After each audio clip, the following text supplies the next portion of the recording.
I stayed in non-Muslim countries before. I go to the UK, like I told you. And not only do I see people who are, I've like been in the UK so many times in gay parades. I have videos, by the way, where I'm talking to people in the midst of the gay parade, where it's happening, and everyone around me almost is gay. And I don't do anything to anyone. I have a discussion like I do with you. Any nation, there's two things that you need to know. The first thing, in Islam, vigilantism doesn't exist. Nobody in Islam has the right to inflict any punishments, if they existed in the case that you're asking me right now. Nobody, no layman, no public can just go and punish someone and say, oh, you did this, and that's why I'm going to do it to you. No, that's not, it doesn't exist in Islam. And there's a consensus.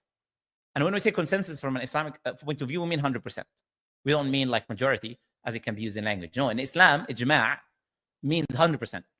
100% agreement of scholars that there is no such thing. Hudud, i.e. punitive laws specifically, whether punishments or anything like that, is only applied by the state, the judge, or the representative, whatever. It cannot be applied by human beings, lay public. It doesn't exist. I'm not going to be Batman. Well, I'm going to start wearing a cape. I'm going to be like, oh, I'm going to punish you. That doesn't exist in Islam. It exists in Hollywood movies or whatever, but it's not in Islam. The second thing is, punitive laws and punishments or whatever are only applied under an Islamic state, due to the fact that, I told you, they're only applied in Dar al-Islam, meaning the country of Muslims. They're only applied there. And they're applied by a ruler. And even in Muslim countries today, there isn't a single country that 100% applies the Islamic punitive laws the way they are in the Islamic tradition. There isn't. And that's why now, not only, you asked me about the UK, not only the UK, now, today, go to, I don't know, have you been to anywhere, any Muslim country in the Middle East? No, actually. Yes. And I think that's a problem, because it's easy for you to fear something, and to have assumptions about something if you've never had an interaction with it. We fear the unknown as people, human beings generally, like it's a psychological thing. Now, if you went today to Dubai, you will find there are gay people walking around, enjoying the sun or whatever. In Qatar, there are people who went in the World Cup, millions of people, gay people who went and sat and watched. Nothing happened to any of them. And it's a Muslim country now. We're not even talking about the UK. We're talking about Muslim countries. Egypt, go today. Morocco, go. You'll see them walking in the street. Nobody's doing nothing to them. Even in Muslim countries.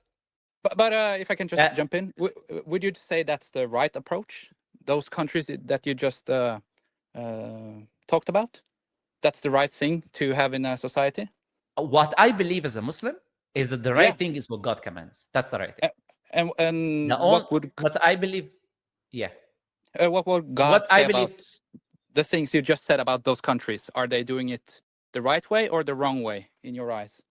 There are, like I said to you, any country in this case, any Muslim country that is not fully applying the law of God has problems, because all of us are commanded. We human beings are deficient. We're not perfect. We don't know everything, and therefore because God knows everything, we are supposed to follow the laws and the commands of God. So I criticize anything any country is going to be doing in this case, because I don't like to specifically talk about specific countries and people. I don't do that. I'm giving a general umbrella here.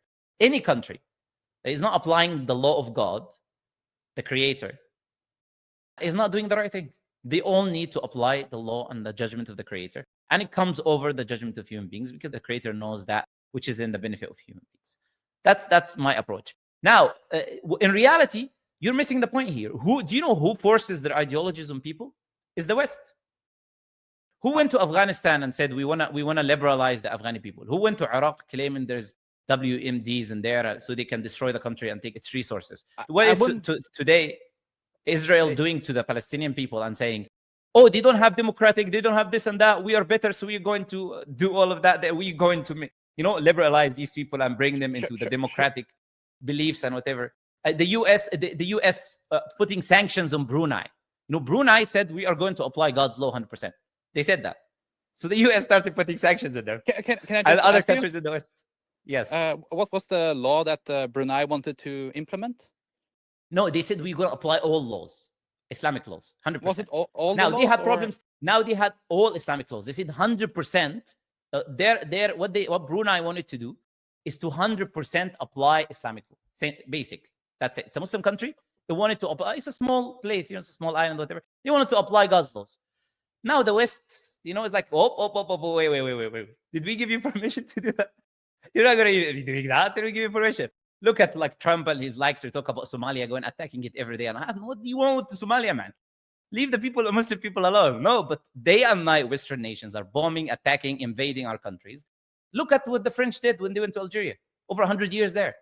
Do you have museums in France where they show skulls of people? They have, today we can look at in France at the machines they were using. They're torturing our people. They prevented the Algerian people from teaching or learning the Arabic language. They told them you have to speak in French. That's why they speak French. You have to become like us. You have to be liberalized. We're coming here to enlighten you. Who does that? Is the West. The West is the one that enforces sanctions, that has whatever called international law, which they made. The West. They come to me and ask my nation and Muslims, what do you agree with this international law, whatever? No. Human rights, what they called human rights. Not that we necessarily agree with their definition of human rights, but no, these are human rights. Oh, day and night talking about Afghanistan and Iran. Look what they're doing to women. Day and night, they're not liberal like us. Day and night, the people who are actually, people who have an issue, with all due respect, like, of course, and this is the fact now. The people who have an issue and want to change an ideology of others is the West. It's not Muslims. Muslims have been living in non-Muslim countries for years. None of them have went and then started applying their law. It didn't happen. They show me an example of this happening. But I show you 100 examples now of the opposite happening, even today. But when Syria, the Syrian president who just recently became Syrian president, and then they just put him on they had him on the terrorist list or whatever, and they started sending him people saying, "Oh, you have to do this and this and that, or if you don't do this and that, we're going to do this to you." Bro, like, what you got to do with our nations? Leave us alone. The Syrian people had enough massacres in their life from Bashar. Why don't you leave our countries alone?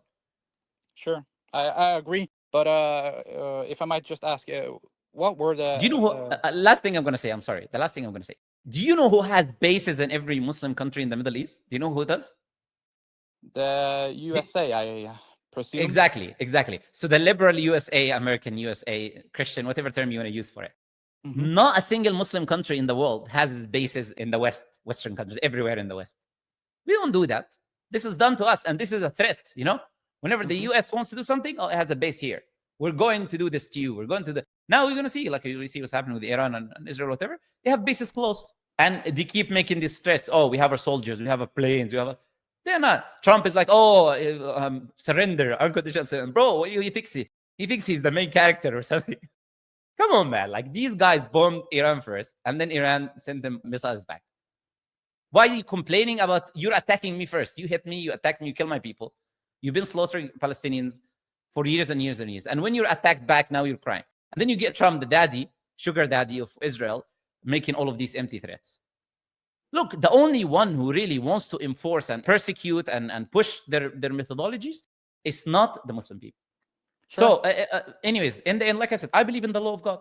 I believe the law of God should be applied in my nation. And I believe Muslims have the right for their own law that they believe in to be applied in their state and community. If a non-Muslim comes to that state and community, he doesn't like the law, he's welcome to go live in his own state and community where that law doesn't exist. Don't force anyone to do anything. Allah tells us in the Quran, La ikraha fi din. Chapter 2, verse 256. There's no compulsion in religion. We're not compelling anyone to do anything in this case. But we have an obligation to spread the truth. So like I did with you, look, I have a discussion with you. I deal with you like I dealt with every other human being. You can look at every video I have on my channel. There's no difference. I have nothing in my heart towards you, except wanting good for you, telling you the truth. That's it. That's how. That's what I'm taught as a Muslim. Yeah,